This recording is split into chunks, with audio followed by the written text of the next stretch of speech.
जहां से आए और इस जगह आके बैठे तो भगवान ने देखो इतना तो इतनी कृपा तो उस भगवान की हुई कि अपन बैठे तो आके अच्छी जगह बैठे, उसने छुड़ा दिया। हम उस जगह बैठे नहीं रहे, उस लफड़े से निकले एक क्षण के लिए भी। दुखिया सारा जगत है खावे और सोवे, बैठा दास कबीर जागे और रोवे। कौन जाग रहा है 24 घंटे और मन के अंदर अश्वधारा बह रही है, उसके आंखों से टप टप आंसू बरस रहे हैं और इंसान बस भोजन किया और उस कामाक्त होता हुआ बस सो रहा है, सो रहा है, सो रहा है। ये सोने का समय नहीं था, ये जागने का समय था। आप ध्यान देना, भगवान ने उस जगह अपने को बैठा का नहीं रहने दिया। जब बैठे रह जाते लोग कहते नहीं मेरा पग हुई, कहीं देर से बैठा था तो यहाँ सिक्की थोड़ी आ गया, चिपक जाएगा।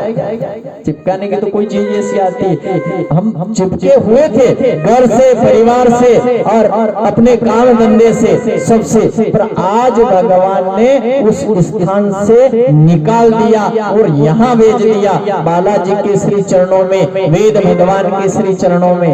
तो चिपके के चिपके रहे तो आप कैसे समझो कि ये बत्ती जले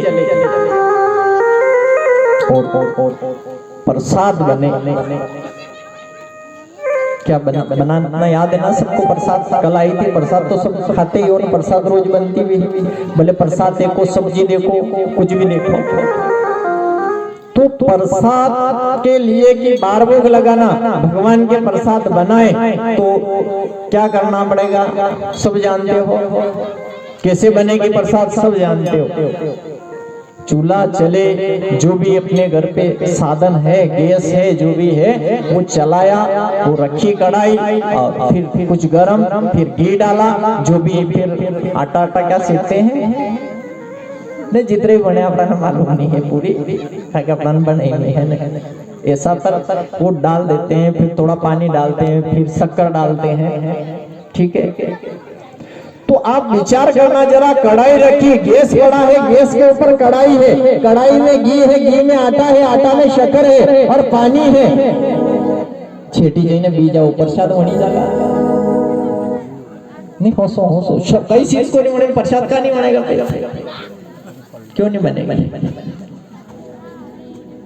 नहीं बने प्रसाद, बनेगी कि नहीं बनेगी? जब सब सामान उसमें डाल रखा है, कोई चीज की कमी नहीं है, काजू बादाम नाग जो डालना था सब डाल दिया और उससे कह दिया क्यों रे सब डाल दिया, हो डाल दिया, क्या करे, क्या प्रसाद बन जाएगी? बिल्कुल बन जाएगी। अब वो इतना दूर जाके बैठा, सोचो माताएं ने मालूम पड़ी, पिताजी ने भी मालूम पड़ी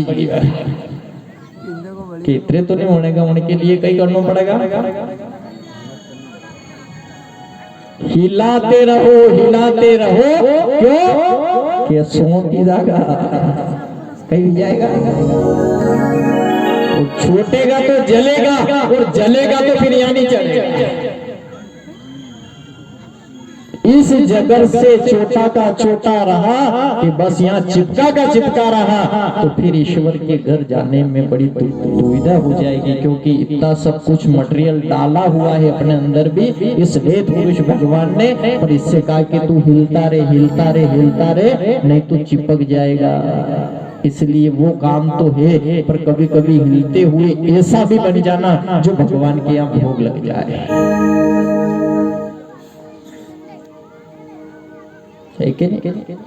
ध्यान दिया, कथा उत्तान पाद की नीति थी और आपको बताया कल की जिसके पास नीति होती है उसका चाहे छोटा घर हो बड़ा राज्य हो, वो राज्य की प्रजा हमेशा सुखी रहती है।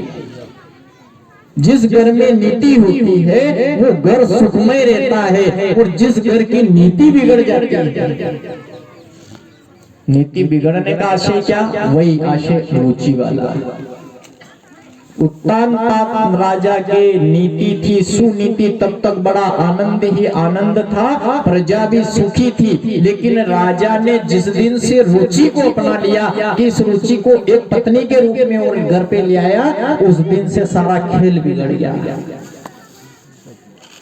एक कथा ही जीवन का आनंद कर सकती है कि नहीं। तो परीक्षित को गंगा मैया के आनंद तट पे 7 दिवसीय कथा यूं सुनाई कि बस सुनते जा, क्योंकि इससे बड़ा आनंद तो वैकुंठ में भी नहीं है। कि वैकुंठ है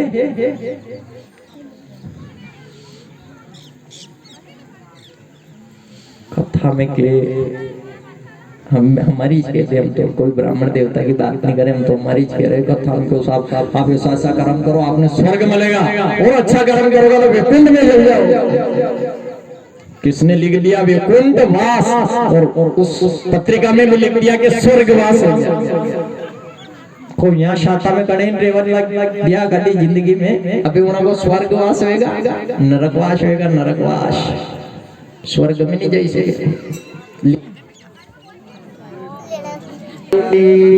सावलिया सेठ की जय हो। श्री राम राम